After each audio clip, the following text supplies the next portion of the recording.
All right, we don't really have a big crowd trickling in anymore, so should we just get things going? Everybody cool with that? All right, so I'll just start us off by saying a couple words in case there are people that weren't here for the session last Wednesday. But basically what we're trying to do here is bring awareness to PIs in the US that are studying consciousness or might otherwise be friendly to use studying consciousness in their labs. I certainly had this experience when I was looking for grad school. I don't know if other people had this experience, but it's actually very difficult to find labs that are down with consciousness. And I was very lucky to find myself actually able to join one, but I would have killed for something like this when I was looking for grad schools. So hopefully it'll be good for other people. I also just wanted to introduce our speakers for today. So I'm just going to go in the order I have them popping up on my screen. We have Brian Odegaard from the University of Florida. We have Carolyn Robertson joining us from Dartmouth. We have Eve Isham joining us from University of Arizona. We have Giancarlo Vanini, who hopefully I'm saying his name correctly, joining us from the University of Michigan. And basically how we're going to do this is just by having people raise their hands with the little Zoom feature. If you don't know where that is, I believe it's in your participants tab. If you click on participants, you should be able to find a little thing to raise your hand, and we'll just kind of call on you on the order you come in. And you can feel free to ask questions. Does anybody have any other words they want to say before we get started, though? All good. Cool. All right, then we'll start taking questions.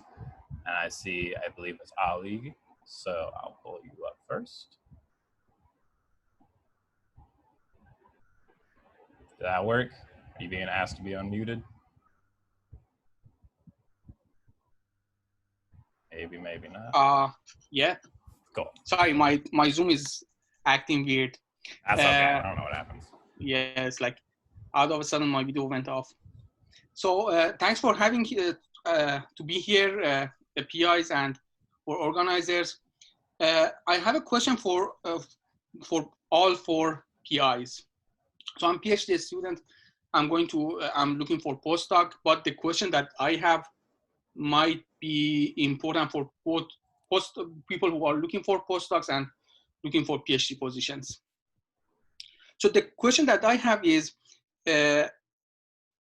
would you give freedom to your PhD students and postdocs to design their own experiments, of course, under your supervision, or you prefer your students and postdocs to go based on a set of predefined experiments or procedures that you defined before?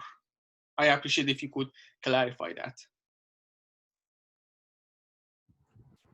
Should I chime in? Should I go first? Please. So I would say there's a caveat here. One aspect is it can depend on the funding source, Ali. So I know as a PI, I greatly value when PhD students and postdocs can come with their own ideas, because I want to help them cultivate that ability as a scientist to think through research problems and launch your own projects. So ideally, anyone joining my lab that's going to be a component of it. Sometimes, depending on the funding source that is actually supporting you, you have to follow through on the work that was specified in the grant. So oftentimes that has to be the first consideration. You know, are you making good on the things that you said you were going to do in the grant that you proposed? But then ideally to move work forward, it's an important part that the person can come with their own ideas. So that is something I would fully support. Just got to make sure we're making good on the grant demands too. Thanks. Great chiming on that too. Please. All right, so I agree with Brian. I think that's the primary thing, is that if you come in with a specific set of fundings that require you to do something, you definitely need to honor that. And I think most PIs would also try to make it happen to where you could walk sort of like a compromise in some way, where you can actually satisfy the grant mechanism, but at the same time be able to explore those new ideas that you may have, because that's one way of advancing science and progressing science. you also need to consider whether or not the lab is capable of supporting those ideas and kind of launch you in the direction that you would want to do. So for example, if my lab doesn't have a certain piece of equipment that you may need to successfully study your the experiments that you designed, then it wouldn't be the right thing to encourage you in that direction.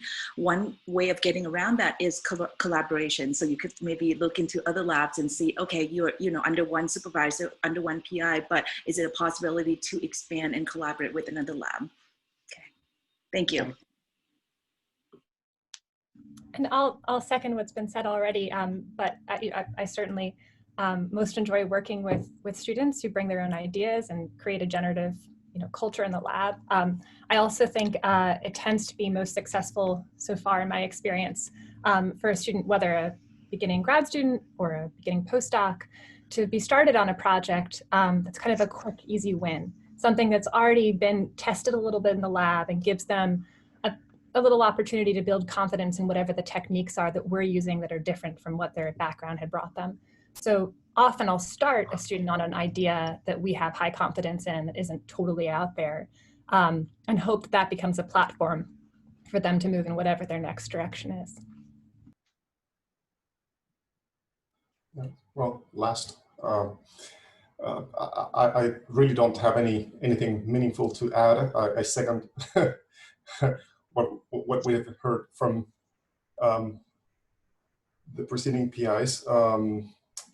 The one last thing I will add is that in my lab, I encourage postdocs and grad students and even undergrads sometimes to challenge what we are doing, think of better ways of doing the experiments that are already proposed, and we go from there. But I like to give them the freedom to think about it and really come up with ideas, and then we discuss whether those are feasible or not, depending on funding, equipment, and so forth, as we heard already. Thanks. Thank you very much. Great answers. Thank you, everybody. All right, so we'll just keep moving down the line. I think we have Maria up next. Hopefully that's asking you to unmute now. Perfect. Yeah, thank you. And thanks for putting this together, everyone. I have a question for Dr. Robertson. So first, I was wondering if you anticipate recruiting trainees this cycle. And second, I was wondering if you could speak to how you see your memory, or how you see your research, and particularly your research on memory, contributing to contemporary consciousness science. Great questions. So the first, do I anticipate recruiting this year? I do. I'm particularly looking for a postdoc, but I'm open potentially to the right grad applicant. How do I see my memory research contributing to consciousness science? Maybe not as much as one would like to think. I think I'm masquerading a little bit as a consciousness researcher in that domain. I think the areas where my research touches on consciousness studies the most are both in our work on binocular rivalry, so studying how information transitions into awareness and differences in awareness in individuals with autism. So we've discovered a slower rate of binocular rivalry in people with autism, and are really invested in understanding the mechanisms of that in the brain. And then in the real world scene perception aspect of my lab, we're interested in consciousness from the perspective of visual awareness. So we study how people process and take in representations of complex environments using eye trackers and VR headsets. So that work hasn't yet really touched into the memory domain as much as in the visual awareness domain. We've discovered recently a limitation on the sort of bandwidth of visual awareness in the domain of color in complex scenes. Thank you. All right, let me keep cruising down here. All right, so next, hopefully I'm saying this right, I think it's Sunrita. I'll ask on you. Please correct me if I'm butchering your names. I want to be able to pronounce everyone's names. My name is Shunrito. So thank you again, everyone, for hosting this nice little discussion session. So I have a small question. So in the video posted by Professor Brian, I noticed a study by some scientists on monkeys. So I want to ask how much of the consciousness field um, does experiments on monkeys through either single neuron recordings or say LFP recordings or even any kind of behavioral experiments with monkeys. Is it done at all or? It's tough to say that the monkey research speaks directly to consciousness. One limitation there is that we can't ask them, right? So the field of using using primates, there are paradigms that we use that we think speak to things like perceptual confidence and perceptual awareness. So we think that we can probe some of those mechanisms with cleverly designed experiments, but I'd say it's probably a minority of the research that we normally associate with consciousness. But there are lots of people. Vishal Kapoor is one. The work that I did with Michelle Basso on representations of confidence in the brain, that's another research group. And there are many others that study, they would probably say like perceptual confidence or awareness. So they do exist, but I'd say it is a minority of the work that's being done, but it's an important component of the field. Okay, so I was also asking with reference to things like the perceptual, the discriminability index, the D prime thing, and if if it's possible or if it's been done, like similar studies which see a dissociation of something they're reporting versus something that's being recorded from the brain or something like that. Sorry, so are you asking about the specific like performance matching and dissociating of awareness? I don't know if that specific paradigm has been applied in any other context beyond the PNAS paper that we published. There are many examples of using that paradigm in the human literature. If anyone else knows of one that I'm not aware of, please feel free to paste it in the chat. But I believe that was one of the first examples in non-human primates of trying to apply matched performance and a differential measure of awareness to try to track which parts of the brain correlate with that measure. I see. Thank you. So just keep cruising down the line. We'll go with Charlotte, and then maybe we'll ask some questions from the online Slido, or however you say that. Hi, everybody.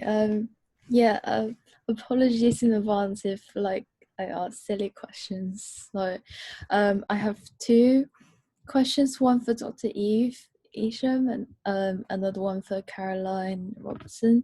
So for Eve, because I saw your research areas involves temporal perception, time and space, and also visual aesthetics and illusions. So for me, because I have a background in philosophy, so I was just wondering if you think before applying for a PhD, it would be helpful to study, for example, Kantian philosophy of space and time, and to study phenomenology and aesthetics, or do you have more of experimental focus? Thank you. Sure. For the research that we do in my lab, it's I highly focus on the experimental psychology, and therefore we want to be able to do the science I'm comfortable with, which is trying to do good science and good design and things like that. So we can come in, a person could come in with an idea to test and having a philosophical motivation to it. As long as that could be turned into something that we could experimentally test, that would be great. In terms of preparation for the kind of research that I do, I think that even if you have limited background in psychology, but if you come in as a psychology student and take the appropriate classes, that should be fine. Coming in beforehand, having the background in that would be great as well. But my idea would be to help, depending on where you are, what level you are at, if you need help or need the experience for learning how to design a psychology experiment, of course, we have that sort of training available to you. And all the first year classes and courses would help prepare you. again, though, if you come in with limited experience, it might be great if you've had a little bit of that, perhaps just reading or, take additional courses before applying, and that would just be helpful in general. Okay, did that answer your question? Yeah, thank you. I'm actually a psychology student, and yeah, it's philosophy is just my passion. There's such thing as experimental philosophy, to where you could combine the two together.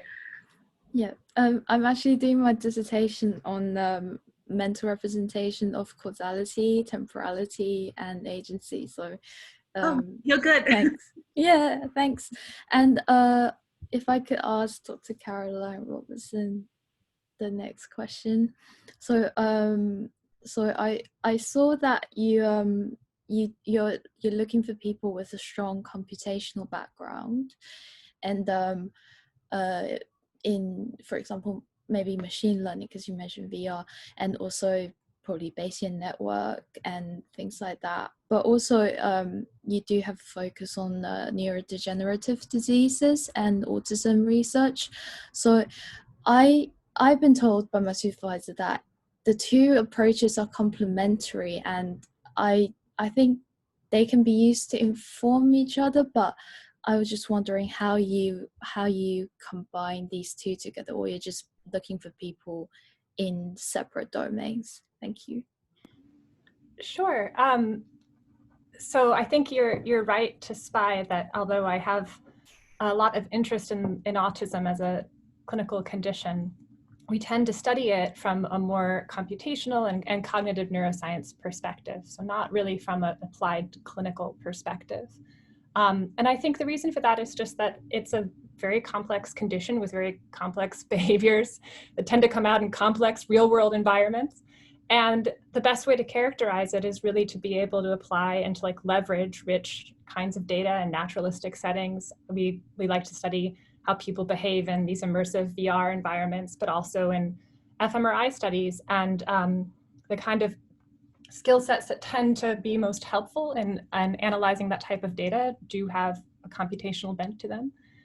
But the type of intuition that tends to be best at working with people with autism and thinking about and developing hypotheses in the psychiatric space tends to be a much more kind of philosophical and humanistic intuition. So I think the background that you're describing is actually a really nice sort of, foothold, and you can learn either one. If you come from the more humanistic or philosophy side, you can learn to do the computational work. Come from the computational side, you can learn to do the more clinical intuition type of work. But my lab definitely sits kind of at the interface of those right now. I'd also like to add that I think everyone should read some Kant before grad school. Thank you so much. Thank you so much. That's like the best inspiration to start September. So thank you. I'll shut off now. No, it's good questions. All right, so we have a little bit more of a shy crowd today, but a lot of people have been posting online questions, so I'm going to go ahead and take our top question there. So how can early career researchers and students best avoid falling for the less rigorously scientific consciousness research Hakwon mentioned on his blog? Ooh, hot topic. Who wants to chime in on that? Maybe Brian as a start. Sure, I maybe won't take the same tone that Hakwon would in his reply to that question if he was giving it, but I would say you need to ask yourself whether what you're reading can be held to the standards of science that we want to uphold. So one of the things that you want to ask is, are we dealing with theories that are falsifiable? Are they completely open-ended and ambiguous? Are we drawing upon techniques that are really answering the questions that we're asking in the end? So to be honest, I usually start from the principles of like psychophysics and experimental design, where we do have rigorous empirical literature to draw from and solid quantitative frameworks for analysis like signal detection theory that can provide a rigorous foundation upon which you can build questions about awareness that we want to answer in consciousness research. So I would say Just make sure that you're not swallowing what people are saying without a critical eye, and really ensure that these paradigms and the tools that are being used are up to the standards that the rest of science is rightfully holding us to. So let me use that as a launching pad as I pass this off to the other speakers. I'd also add to consider how much time in grad school is really just spent fine-tuning those paradigms rather than developing those big picture ideas, and how it's important to come to this discipline enjoying the act of developing an experiment and applying these types of quantitative frameworks to the big picture questions, not just falling in love with the questions. So press yourself to design some experiments that can test some of the predictions that inspire you from the big picture questions. And if you like that act, then you're probably on the right track. Yeah, good answers. Maybe I should politically moderate these questions, but it was the top rated question. But just for fun now, I saw a related question on the other side that I'll pepper in as an alternative. Oh, where was that? Somebody asked this. Oh, maybe it's gone now. Oh, no, here we go. All right. Am I jeopardizing my career if I try to expand my research beyond just integrated information theory? Does anybody have anything they could say on that? I don't think we have any IIT specialists in the room. Anybody got anything to say about that? Follow your passion. That's a great answer. Okay. One other thing I can add, you do want to have somewhat of a personal research brand, right? So you do need to have your elevator pitch of I am so-and-so, and here is what I study, and then have a couple findings that you can point to. So as you're developing your research profile, yes, it's a good idea to branch out, but I mean, it's not a bad idea to have at least one or two things that you can specialize in that you bring to the table. Now, if the thing that you specialize in is something that might be controversial in terms of a particular theory of consciousness, do be aware of that can be a limiting factor in terms of prospects. But as long as the research that you do is solid, as long as you're developing skills that are relevant for the next stage of your career, I'd say you'll be okay. Maybe someday we'll have a panel with just Hakwan where he answers those questions. Okay, cool. So we do have a hand up now, so we'll switch back to there. Just because I'm reading online questions, everybody still feel free to be raising your hand. We want to prioritize the in-person questions, but we'll go to the online questions in time. So Nakahashi, I'm probably butchering that, but go ahead. No, you did it right. Oh, perfect. Thank you. So I have a question to all the professors. My background is systems neuroscience, and I would like to ask, what are the things that are obvious to consciousness scientists that are overlooked in other fields?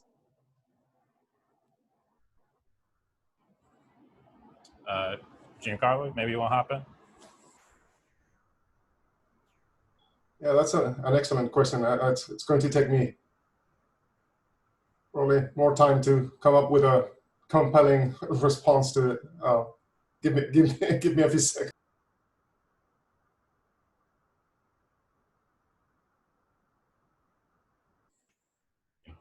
Let that stew. Anybody got? Seeing a lot of eyes dodging up to the side. Maybe someone will be inspired to move on as well.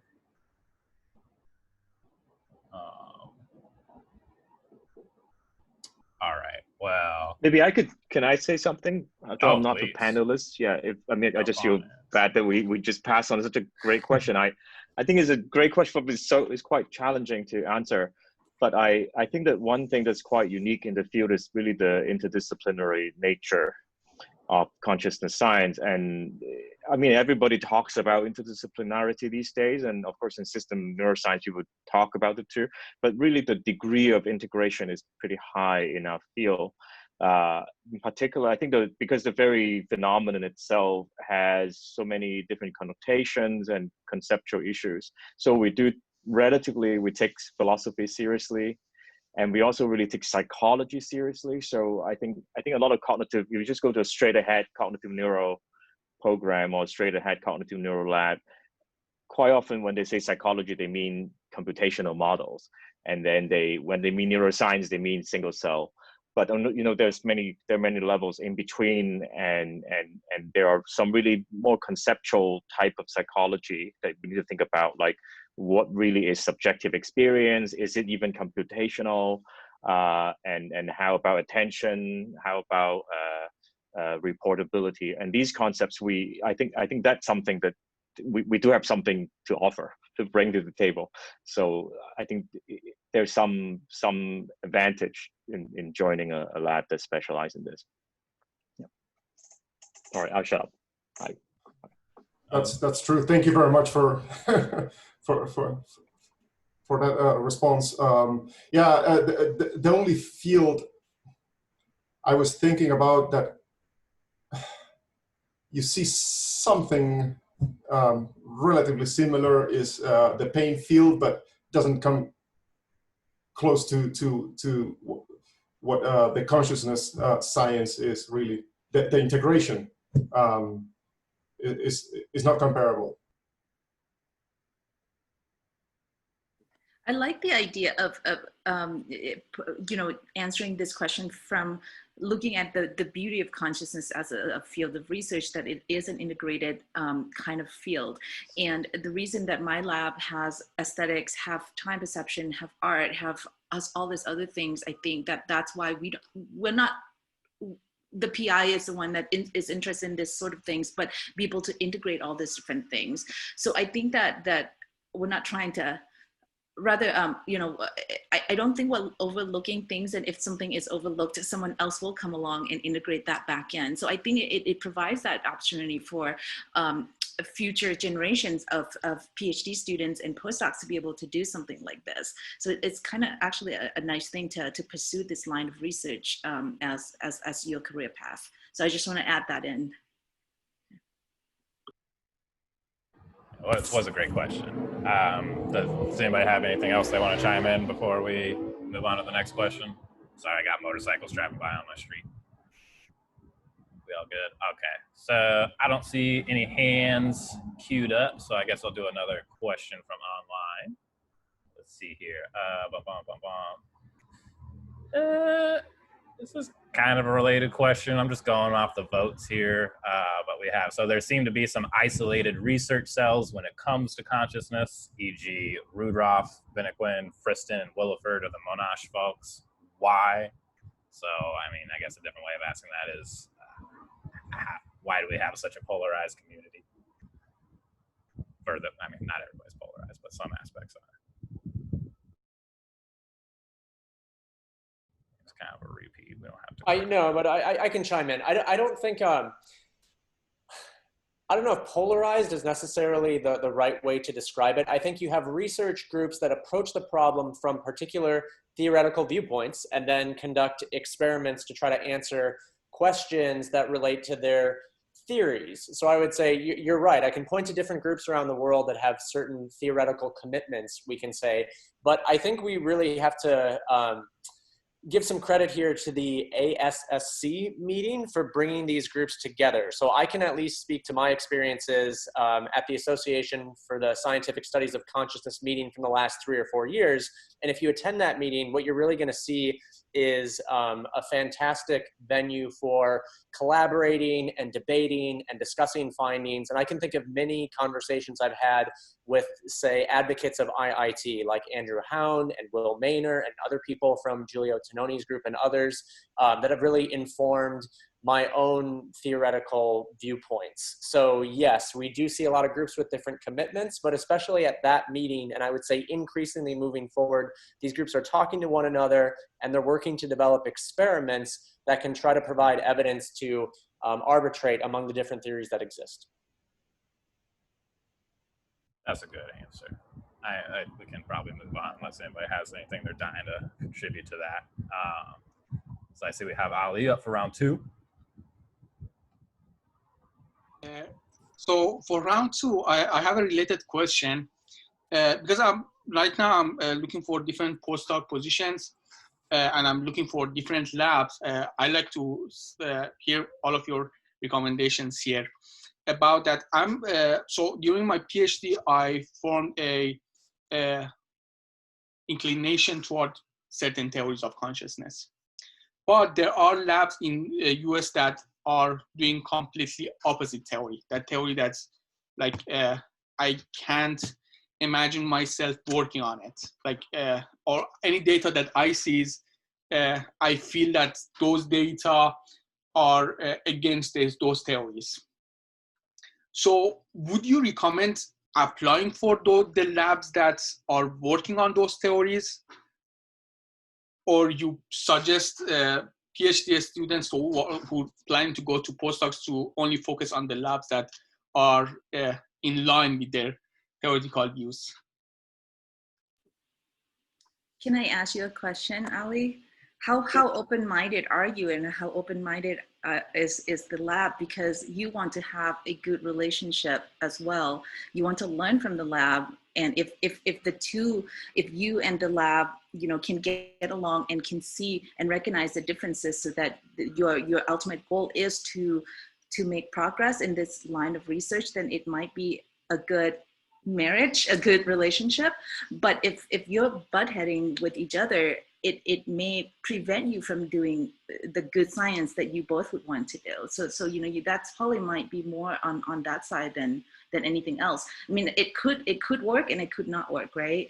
So that would be my suggestion, is to try to maybe explore a little bit more of whether or not you would both parties would be able to collaborate in a professional way. Thanks. Mm-hmm. And I'd add a third option to your list too, to choose labs that are not dogmatically rooted in a particular theory or another, but bring your theoretical perspective to them. Then you probably won't have to encounter this potential conflict. Does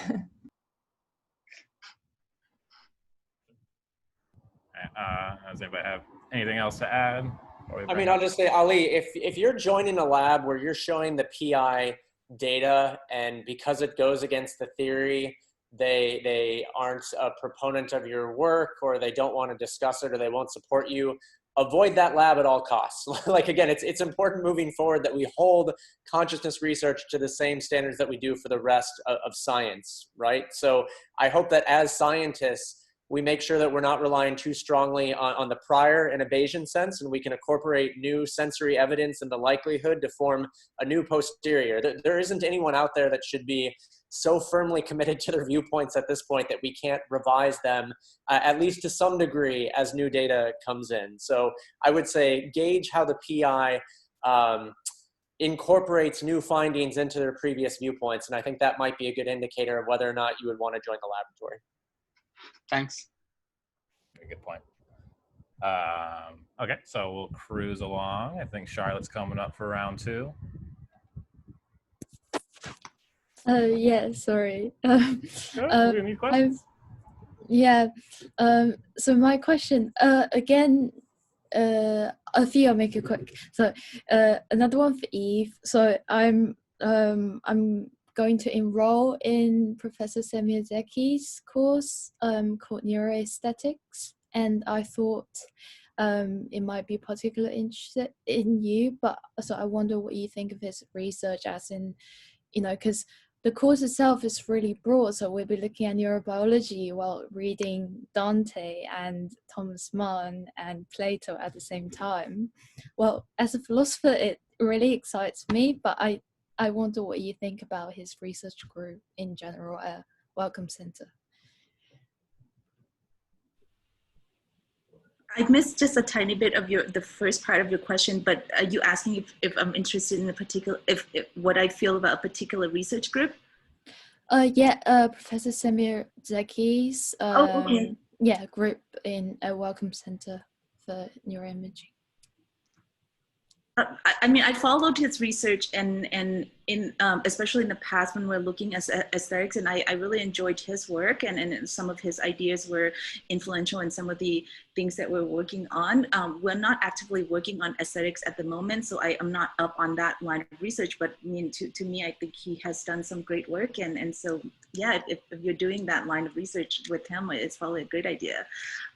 It's really, honestly, in the end, ultimately, it's once you get there, it's you going to be the person that get to decide. But for me, just based on having followed his research in the past, I think he's done some good work. Yeah. Right, thank you. And another one in about causality, formal causality research, and comrade coding mostly in network neuroscience. So I wonder if you're interested in that, because I'm being supervised by Dave Laniado at UCL, and he does that line of work, but he told me that it's very embryonic field and not many people know the formal frameworks, or at least to say interested in it. So for all PIs. Any opinions on causality? They got a brief answer for that. I was interested, or have been interested in causality, but just haven't pursued it from the neuroscientific side as much as more psychological. And so we've just been doing more of the psychophysics, and have done more work along the line of looking at temporal relationship that may be related to causality, but that's the extent that we have done. So I just want to let you know that that's where we are, but certainly would be interested in learning more. If you want to send an email and share what you're up to, that would be great. Thank you. All right, so we'll keep moving down the line. We got Alejandro up. Being asked to unmute. There we go. Okay, can you hear me now? Yes. Great. Okay, so hi everyone again. I just want to ask, I did a question on SlideView, but it didn't get note votes, so I'm just doing it here. I just want to compare, you were talking about when you're going to recruit PhD students, that it really depends on the ideas with the founding, and with like what sort of founding as a PhD student do you have to start that project in a specific lab. So in that context, what's the main differences in applying in a PhD program in the US compared with labs in Europe in terms of funding? Like I'm not sure about what are the difference between both places, and maybe this is a biased place because we are, well, most of you are from the US, but I think you get the like answer to it. Thank you. Yeah, I'm not sure how familiar the panel will be with the European funding system in of itself, but they can certainly give you opinions on the US funding system. Does anybody in particular want to chime in? I mean, this might be at a very basic level, depending on your current knowledge state, but I come across undergraduates all of the time that don't realize that when you join a PhD program, your tuition is wiped out, and then you also have a stipend to live off of. So one thing to start the conversation here that's very important to get across to everyone listening is that for major PhD programs at large research universities in the US, at the vast majority, you are funded and you don't have to pay tuition for the duration of your time there. To add to Brian, and again from the U.S. perspective, is that generally that is correct and that is true, that it's paid, but it depends on who's paying for it. So for example, for me, sometimes, you know, a student would come in under what's called a TA-ship, so it's a teaching assistant. In that way, in some way, it's flexible in terms of the research, and that would be, the topic would be between you and the PI. Sometimes you're being funded under a grant mechanism, some sort of grant that asks you to do certain things, right? So maybe they're interested in aesthetics or they're interested in time perception. So once you do come in under that grant, perhaps you won't be helping and assisting in the TA line. So that means that you're not, you know, teaching a class, but you'll be focusing on research. So we would call those research assistants, or they may have maybe a more official name for it, but you'll be more research than teaching. And for that, you would probably have to do research, do a research that follows what the grant has asked of you. So that's kind of like the general difference between a TA-ship versus a GA-ship, a graduate research assistantship, and that kind of dictates by the funding that you get, that you are being asked to, I'm sorry, that's how you get admitted. So the grant that admits you could be an outside agency, or it could be from the university. I hope that makes sense. Brian, did you want to add? I'm sorry, I didn't mean to jump in. Okay. That's great. Yeah, I'll just add, and this is because I'm not too familiar with how this works in across all institutions in the US, and I think it's different from place to place. So for example, in Michigan, the grad student that I have now, I will be paying for his tuition, and we haven't committed to a project yet, but it will be definitely determined by my NIH funding, because yes, the student could potentially do some teaching on the side, but that will not cover, will not be enough to cover any research. The bottom line is investigate and ask all those questions before you go or you think of any institution or lab very seriously, to see how it is from how it varies from place to place. And I did my PhD actually in the UK, despite being an American and ending up back here. So I can't speak to Europe broadly, but I was definitely surprised in Cambridge, where I was, by how many pockets of sort of independent funding there seemed to be. That each college had its own scholarship for grad school, and they weren't necessarily associated with departments. So I feel like the systems can be very different at different schools and in different countries, and you really just have to do your research at each place that you're applying to. I'm not sure if there are international students here today, but that's another avenue to also explore. So if you are an international student trying to get into a US school, different institutions, different campuses going to have different ways to accommodate graduate students that are international students as well. Some campus would be, may require additional fees. So if, so from that end, from the financial side of things, you might want to investigate that as well, because some university will not, ask for so much, and then other universities may need an international applicant and international student to pay a lot more. So that's something to consider as well. Great answers. Okay, so we got about 13 minutes left in this meeting. So Daniel, I see your hand, but I'm gonna pepper in one more question, at least from the online polls. I thought this was a good one. So person that's unable to attend live, what is the most important skill to acquire before/during one's PhD to become a consciousness scientist? If there is one skill you can pin down.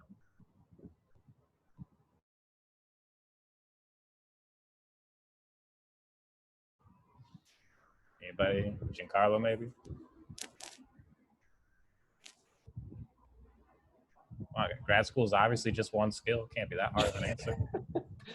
It's a difficult question to answer, because it actually goes back to one of the things we discussed at the start of the meeting, which is the fact that this field is so interdisciplinary, right? So in order to move the field forward and actually do solid empirical work, you need skills in critical thinking, experimental design, statistical analysis. You need to learn how to code.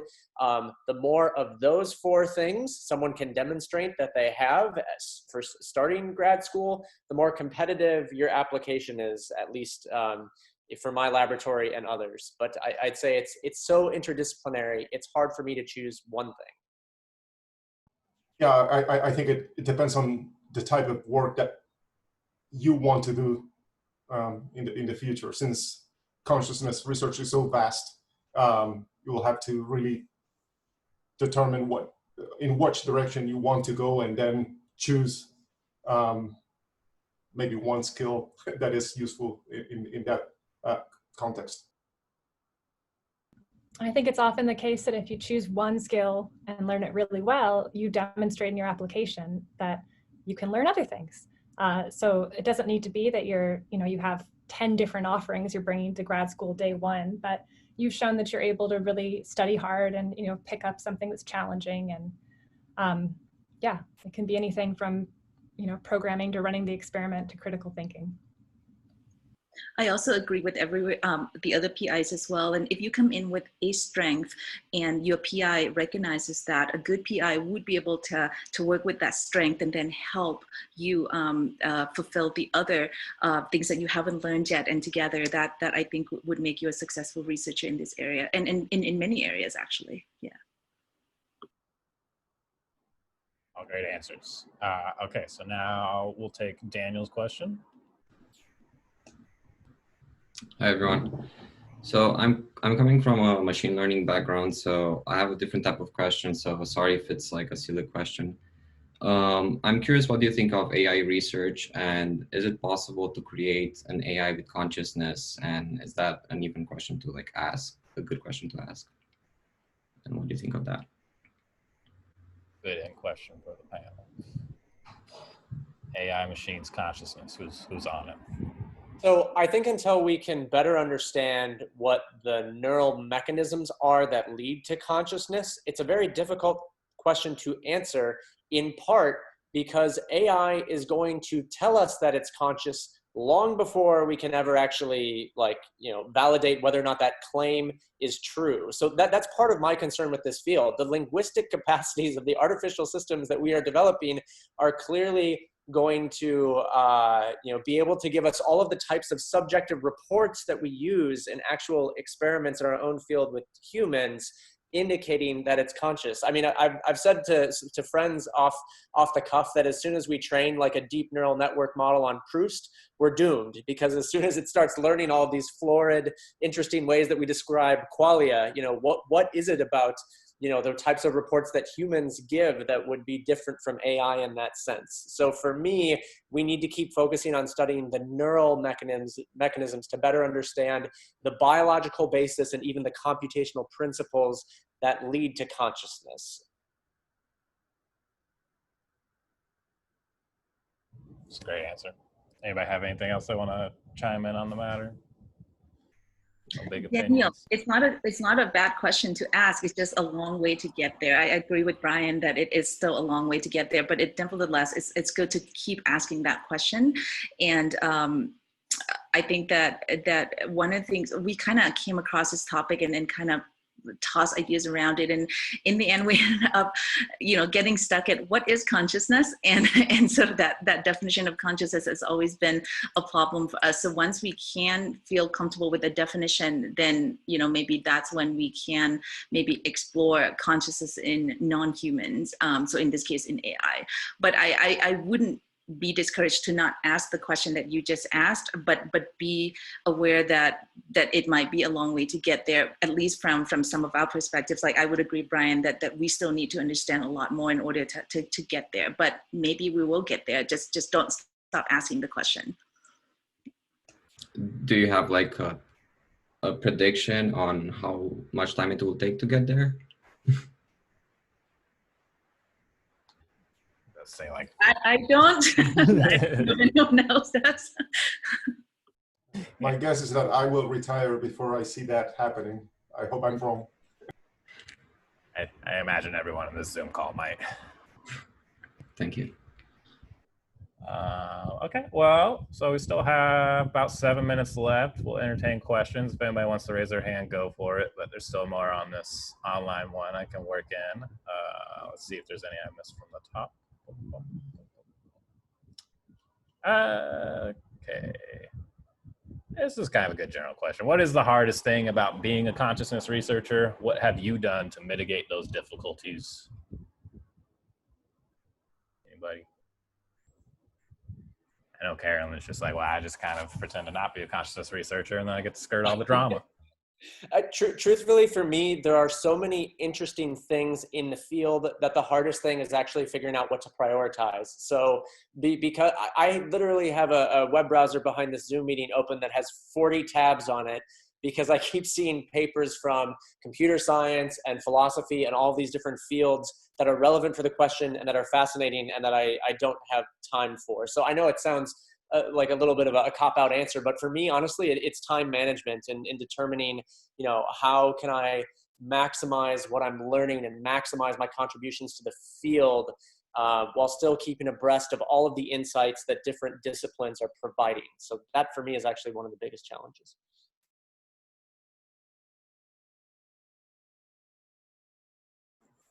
Anybody else? I mean, Giancarlo, you get to represent a whole Center for Consciousness Science. It's got to be a pretty comfortable environment. Have you seen any challenges? Well, yeah, in line with what Brian said, the more I interact with our members that come from so diverse backgrounds, music, engineering, medicine,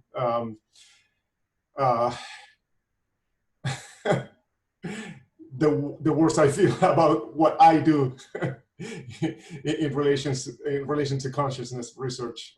It's beautiful to be part of this center and gather information from all these investigators. But at the same time, every time we have a group meeting, I feel devastated.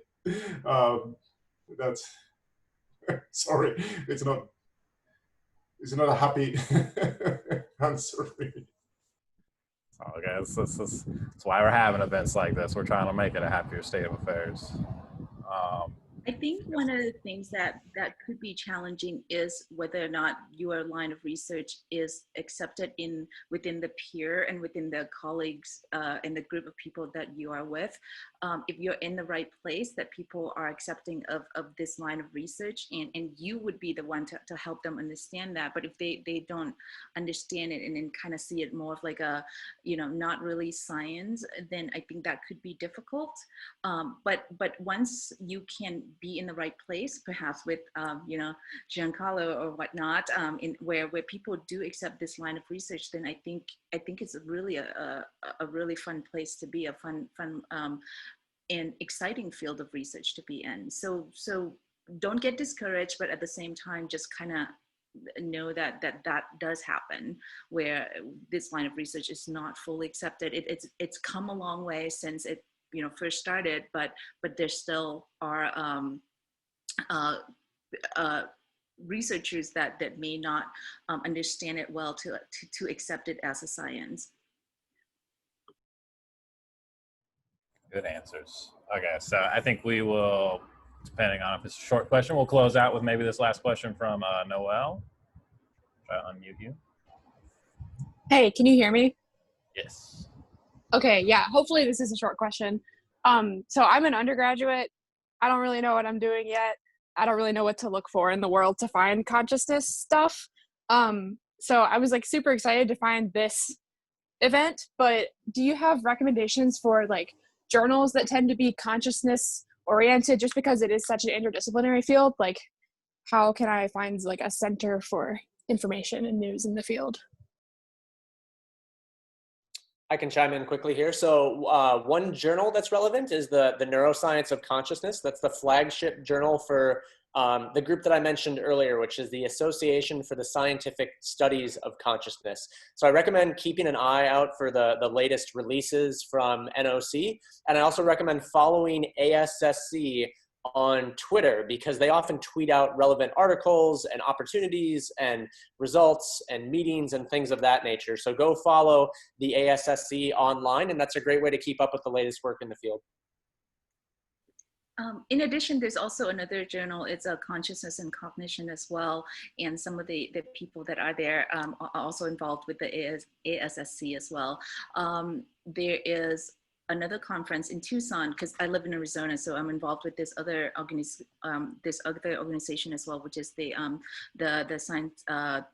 The science of consciousness. It used to be towards the science of consciousness, but so yeah, so all of this, I think it's a great way to keep and stay updated if you can get in touch with a conference and the group of people. I'm not sure where you are, but there's sometimes local consciousness conferences as well. When I was in California, we did have, and it may still be still going on, Haquan may know about this, but when I was in California, we did found a smaller conference where it's a little bit more intimate.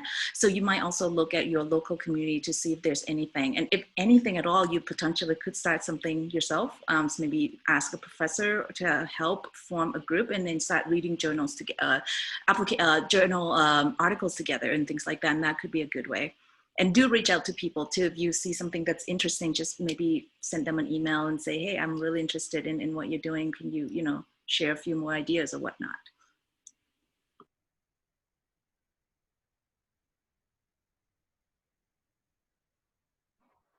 Sorry, I'm multitasking around, but those were all good answers. Does anybody have anything to close us out? We're 12 on the dot, so we'll make that our last question. This has been very excellent. I guess we'll just thank all of our panelists for being here. Thank you for spending an hour with us, asking questions. I'll do it before I close this, but I'll post the Discord link in this chat. So please join us on that Discord. Keep asking questions. And thank you, everyone. Thanks, everybody. Yeah. Thank you. Thanks. Thank you.